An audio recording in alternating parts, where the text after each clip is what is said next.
I spent the first 9 years of my life growing up in Brisbane.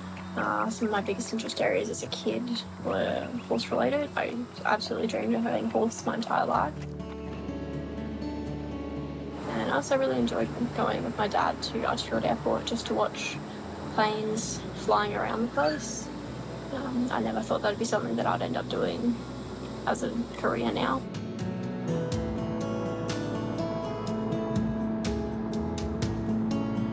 Starting high school, I was quite excited being that they had an aerospace department. I really didn't know what was going to be involved in that subject or whether it'd be for me, but upon going into that class I discovered just how much enjoyment I got out of it and how interesting it was. Aviation's also been something that she's found easy to get involved in and perform well in because she's just good at, you know, let me see the detail, let me absorb that, let me make sense of that. No one else in our family has ever flown a plane or been involved in aviation other than transport between Brisbane and Melbourne or whatever. So we've provided logistical and financial and emotional support to get past the various issues and challenges that she's had getting to where she wants to go. You know, when you see your children having success and achieving, you don't want to stand in their way. You just want to do, what can I do to help you? Her dedication to it is about her passion. When you look at what we're passionate about and what we enjoy, I think that's, you know, when we know what that is, it's a real gift to us as a person. Often when I'm working with young people and they're trying to work out, you know, what should I do post-school, you know, what kind of career should I really start moving towards, they'll probably move towards that and do a couple of other things in their career.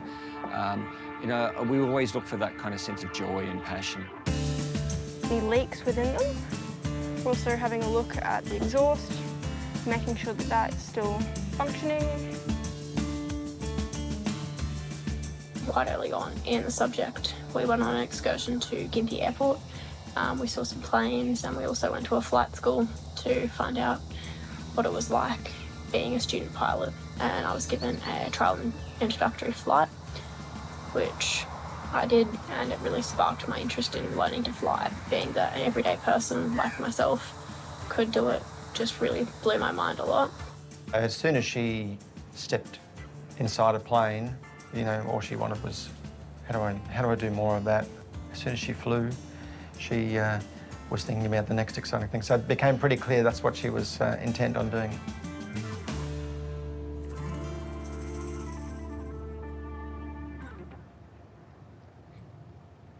Sonja contacted us through some mutual friends. She was at a flying school that had closed down, so she was no longer able to work from there. She already had an impressive amount of hours for her age, and she had the ambition of being the youngest flight instructor at RALs. So we're doing a brief full precautionary search and landing. It's a bit like pushing someone who can't swim in the deep end of the pool, except the problem is you can swim, but you just don't know yet. So it's a lot of anything you've done at home, any preparation you think, it's never enough. It's a real first, wow, I'm actually doing my rating, and also, wow, I need a lot more practice in being an instructor. It's certainly not an effortless process. So you've got to talk, you've got to be able to explain every concept of what you're talking about in various ways, and you've also got to be fairly good at drawing what you need to get across. You don't have to be the best artist, but you have to be able to explain what you've drawn, which is something that I certainly struggled with a little bit initially. Probably about 8 months before I got my rating, I decided that I looked up, you know, what's involved in being an instructor. It was the instructor I had. I really was inspired by them, and wanted to be, you know, come across and be a similar person and help others. Sort of started looking at what the process was like and realised that I really had the prerequisites. I just wasn't old enough. And a lot of flight schools I initially started talking to wouldn't actually take me until I was 18, which made me realise that it was possible. I just had to put in a bit more effort. And it was something that once I got into, and as the time was getting closer and closer, I realised how much pressure I was putting on myself, but I wasn't going to back that pressure off.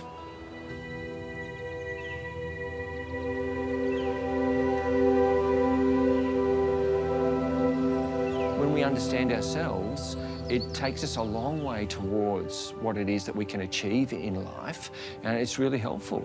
And so I think that it doesn't matter if we're extrovert, introvert, if we're easygoing, or if we're really rigid, or what the personality construct might be, there's a way of finding strength in it. There's a way of an introvert making that work really well for them. Once we climb up to 4.5, I'll demonstrate a stall. I'll get you to follow me through, then I'll let you have a go. Okay. We'll look at, it's just basic stalling, so we'll just have a look at. There's an open day in Harvey Bay. They're looking for flying training, so we thought we'd take everyone we could. We've got just about every aeroplane going up, and we thought we'd do some instructor flight training with Sonja on the way up and on the way back. You do the controls, so you have controls. Okay, I have control. Yep.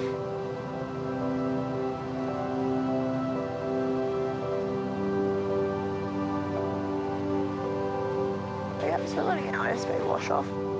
Keeping straight with our feet. Feel some buffeting. Low airspeed's floppy controls. Push having helicopter Stall. hotel Victor. On the nose to just below the horizon. 1-1 for practice auto rotation from 500 feet, Caboolture. How was that? Yeah, a bit of a height loss. Hey? That was definitely a bit of a height loss one.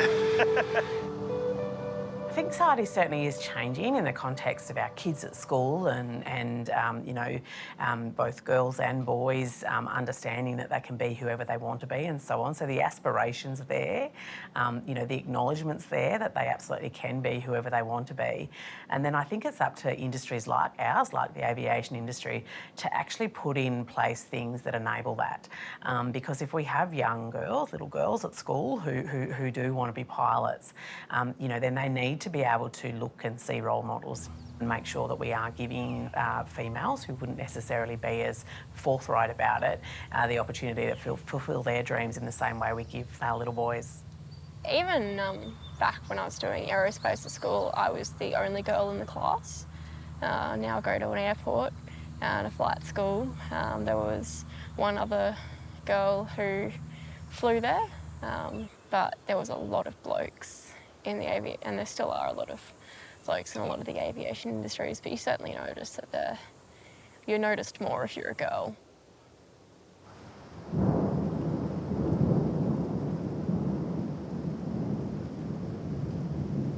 Sonja's 18th birthday is coming up really quickly.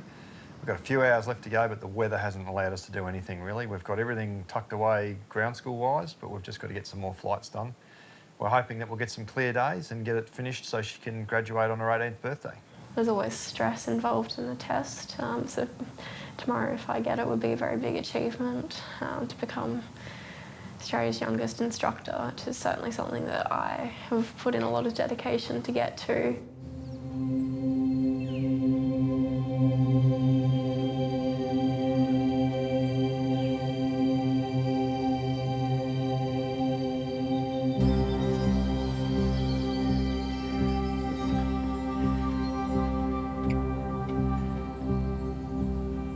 With any flight test, there's always a lot of different feelings, there's emotions, there's stress, there's anxiety.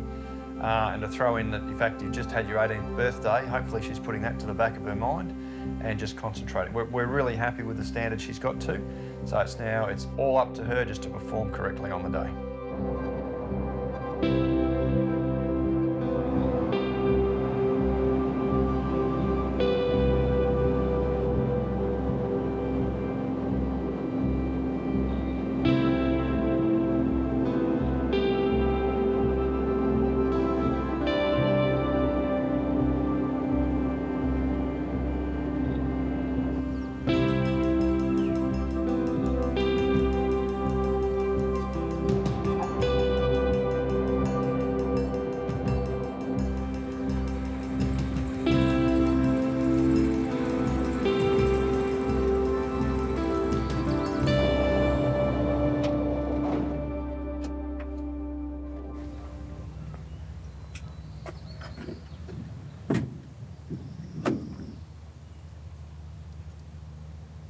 So congratulations.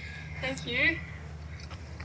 And your AAT hat. Thank you. Happy birthday too. Thank you. How does it feel to have your instructor rating? Very, very awesome. So, very excited. What were the conditions in the test like out there? It was incredibly windy. Also had internal factors such as pole in the aircraft. It was alright. Just had to fight the conditions, which is mostly just wind today. Happy to have had it done? Yes, very much so. It's a huge relief to be finished. It's a journey that I decided that I wanted to take quite soon after I got my NAV endorsement. I'd flown with a lot of great instructors and had decided that if they had made my journey this amazing, I wanted to also help someone else along their journey. Now we can relax the back pressure. Hey, you did it. 2 really good turns. And I also enjoy teaching people. It's quite satisfying. You see the reward throughout all the process of getting someone to where they need to be. There we go. That was good. Yeah. Almost too easy. I might have to make the next one a bit harder. Yes. Might do the same as you. It's very pretty out there. Yes, it is. We take a selfie too? Yes. Good. If there are people who would be more inspired by females, that I'd certainly be. I hope that I can be someone that someone looks up to.